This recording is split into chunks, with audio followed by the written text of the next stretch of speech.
అసలు ఎవరు ఏం మాట్లాడుతున్నారో, ఎవరు ఏం చేస్తున్నారో ఆలోచిస్తలేరు.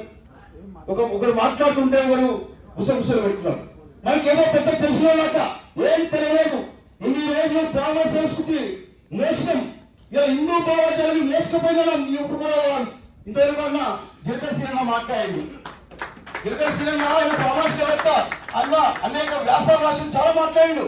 వాస్తవంగా ఎస్సీలో ఉన్నటువంటి 57 కులాలకు దక్కలేదు. ఎస్సీలో ఉన్నటువంటి 59 కులాలు 2 కులాలకు మాత్రమే దక్కింది.